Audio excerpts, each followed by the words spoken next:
نعرہ تکبیر، شروع کریں نعرہ شروع کریں رسالت، امام صاحب حضرت اعلیٰ کریں؟ حضرت علماء اہل شروع سنت کریں نا حضرت علامہ مولانا مفتی محمود عالم صاحب قبلہ، نعرہ تکبیر، نعرہ رسالت۔ یا رسول اللہ۔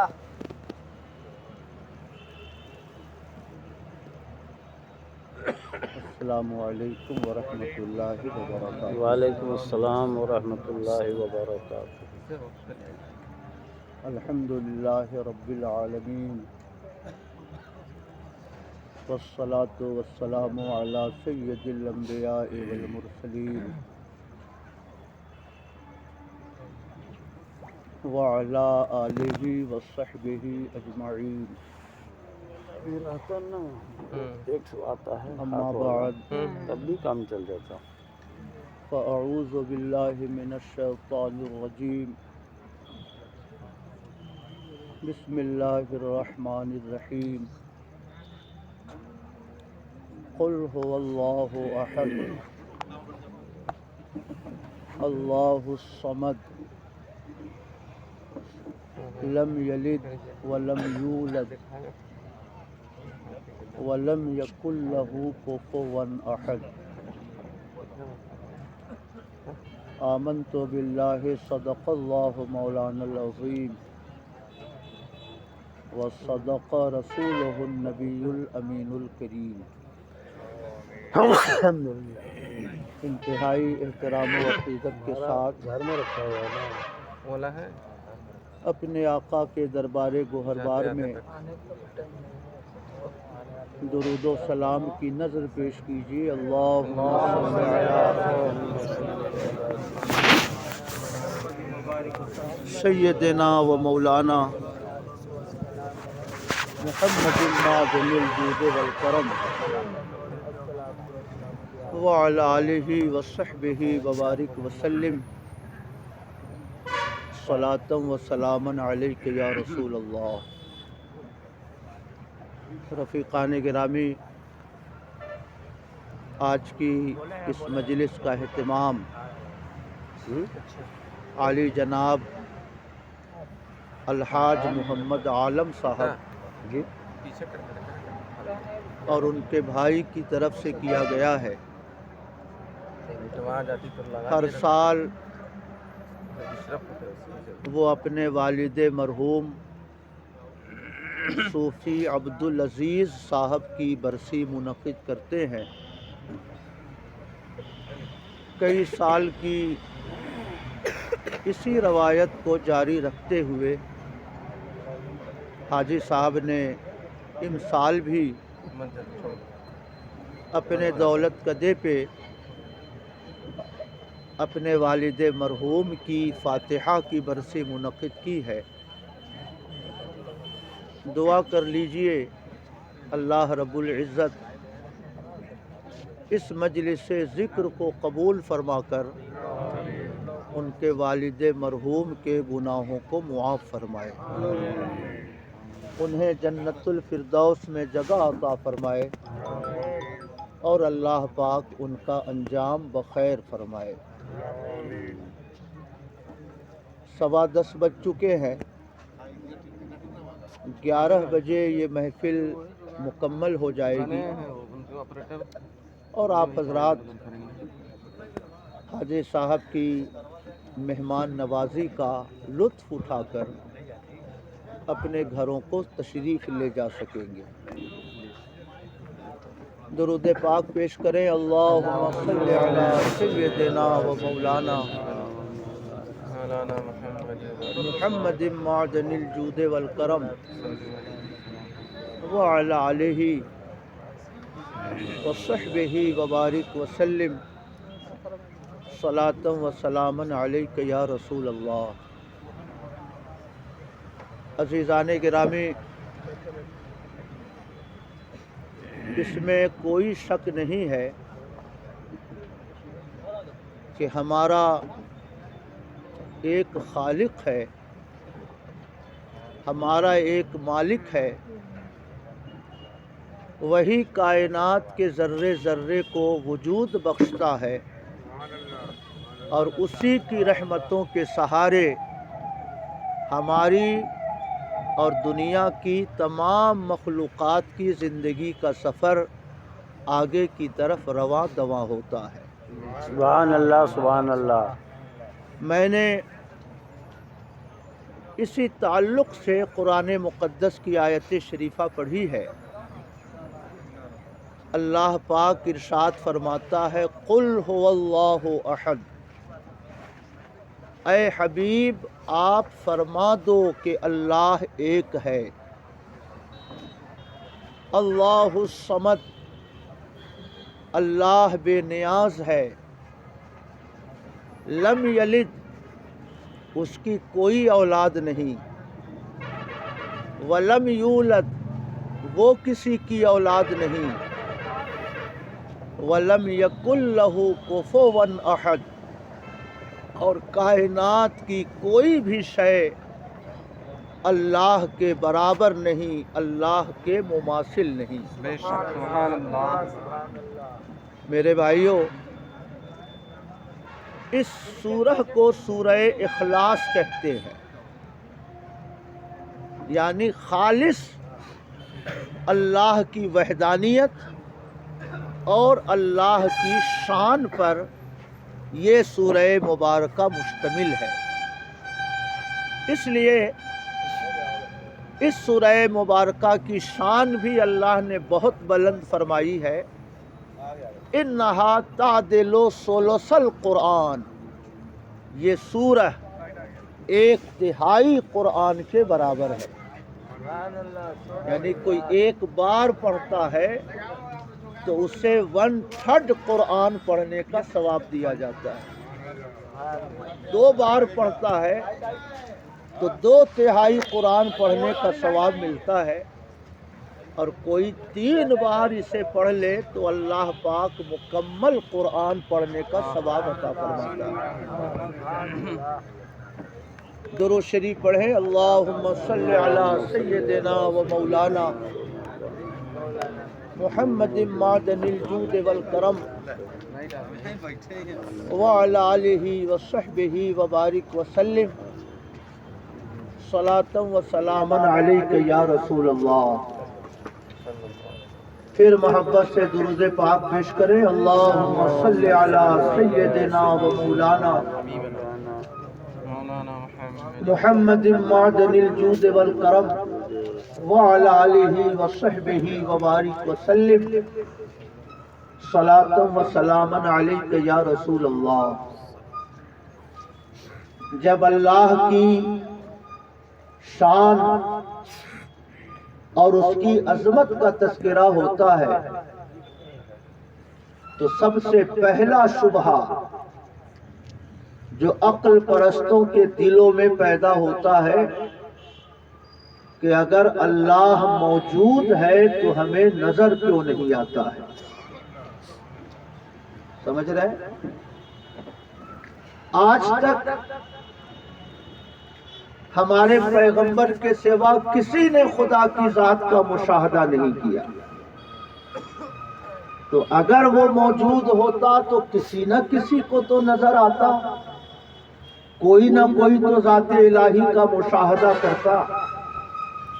جب آج تک دنیا کے کسی بھی انسان نے خدا کا مشاہدہ نہیں کیا تو پھر ہم خدا کو کیسے موجود مان لیں؟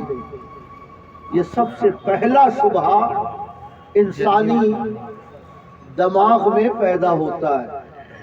میرے بھائیوں، میں یہ عرض کرنا چاہتا ہوں، ہمارے حاجی صاحب نے ایک بڑی بابرکت مجلس سجائی ہے، یہ بلب لگایا ہے،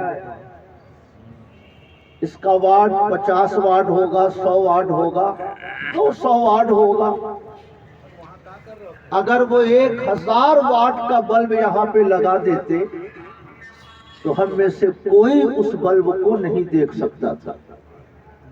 اگر 1,00,000 واٹ کا کوئی بلب لا کر یہاں پہ فکس کر دیتے تو ہر شخص اپنی آنکھیں دبائے بیٹھا ہوتا، ہم میں سے کسی میں اس کی طاقت نہیں ہوتی کہ ہم 1,00,000 واٹ کے بلب کو دیکھ سکیں۔ سبحان اللہ، ہماری آنکھ کی ایک طاقت ہے، ہماری آنکھ کی ایک وسعت ہے، کیپیسٹی ہے، اس سے آگے بڑھ کر ہماری آنکھ کسی شے کا مشاہدہ نہیں کر سکتی۔ سبحان اللہ، اگر 1000 واٹ کی جگہ 10,000 واٹ کا بلب لگ جائے تو ہماری آنکھ اسے نہیں دیکھ سکتی۔ سورج اگر ہماری چھت کے اوپر اگ جائے ہم سورج کو نہیں دیکھ سکتے، تو وہ خدا جس نے سورج کو پیدا کیا ہے، وہ خدا جس نے چاند کو پیدا کیا ہے، جس نے کائنات کے ذرے ذرے کو وجود بخشا ہے، جب ہم اس کائنات کی روشنی کا مشاہدہ نہیں کر سکتے تو کائنات کی تمام روشنیوں کے پیدا کرنے والے اس نور ازل کے جلووں کا مشاہدہ ہم اور آپ ماتھے کی نگاہوں سے کیسے کر سکتے ہیں؟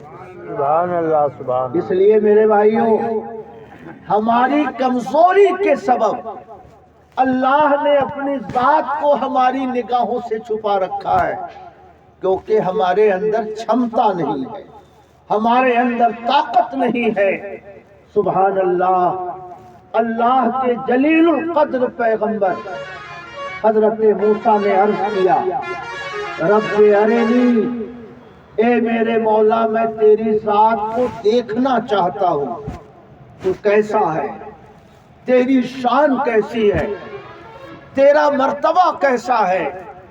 غیب سے آواز آئی، لن ترانی، موسیٰ آپ میرا مشاہدہ نہیں کر سکتے ہو، مگر ایک پیغمبر کی گزارش تھی، اس لیے اللہ نے فرمایا موسیٰ یہ کوہ طور تمہاری نظروں کے سامنے ہے، کوہ طور کو دیکھو، میں اس پر اپنی تجلی ڈالتا ہوں، اگر تم نے کوہ طور کو دیکھ لیا تو آپ مجھے بھی دیکھ سکتے ہو۔ حضرت موسیٰ نے کوہ طور کو دیکھا، اللہ نے اپنی تجلی ڈالی، مگر حضرت موسیٰ اللہ کے جلووں کی تاب نہ لا سکے، زمین پہ تشریف لے آئے۔ میں عرض کرنا چاہتا ہوں، مقام نبوت و رسالت پر جو پیغمبر فائز ہیں، وہ جب اللہ کی ذات کا مشاہدہ نہیں کر سکتے ہیں تو ہم اور آپ اللہ کی ذات کا مشاہدہ کیسے کر سکتے ہیں؟ سبحان اللہ اس سبحان لیے اللہ۔ خدا نے اپنا وجود ہماری نگاہوں سے چھپا رکھا ہے، اس لیے نہیں کہ وہ موجود نہیں ہے، اس لیے اس نے چھپا رکھا ہے کیونکہ ہمارے اندر اس کی ذات کے مشاہدے کی طاقت نہیں ہے، ہم اس کی ذات کے دیدار کا اپنے اندر سکت اس کے دیدار کی نہیں رکھتے ہیں، اس لیے اللہ نے اپنا وجود ہماری نگاہوں سے چھپا رکھا ہے۔ سبحان اللہ، مگر میں یہ عرض کرنا چاہتا ہوں، امام صاحب کی اسکوٹی اگر حاجی عالم صاحب کے دروازے پہ کھڑی ہو، عبدالستار صاحب سے پیر محمد صاحب نے پوچھا امام صاحب آئے ہیں کیا؟ عبدالستار صاحب نے کہا نہیں امام صاحب نہیں آئے، ابھی نماز پڑھا رہے ہیں۔ حاجی پیر محمد صاحب کہیں گے اگر وہ نہیں آئے ہیں تو ان کی اسکوٹی یہاں کیسے آ گئی، ان کی صدری کیسے یہاں آ گئی، ان کا جوتا کیسے دروازے پہ نظر آ رہا ہے؟ ضرور امام صاحب آ گئے ہیں، آپ نے شاید دیکھا نہ ہو مگر گاڑی بتا رہی ہے کہ وہ آ چکے ہیں۔ سبحان اللہ، اگر امام صاحب کی گاڑی امام صاحب کے وجود پر دلالت کرتی ہے تو اتنا بڑا سورج، اتنا بڑا چاند، ہزاروں کلومیٹر میں پھیلا ہوا سمندر، لاکھوں کلومیٹر میں پھیلے ہوئے یہ جنگل، اربوں ارب کی تعداد میں پیدا ہونے والے یہ انسان اپنے خالق و مالک کے وجود پر کیسے دلالت نہیں کریں گے؟ اگر چھوٹی سی صدری پہننے والے کے وجود پر دلالت کرتی ہے تو اتنا بڑا سنسار اپنے پیدا کرنے والے خالق و مالک کے وجود پر کیسے دلالت نہیں کرتا؟ سبحان اللہ سبحان اللہ۔ نعرہ تکبیر، نعرہ تکبیر، نعرہ رسالت، نعرہ رسالت،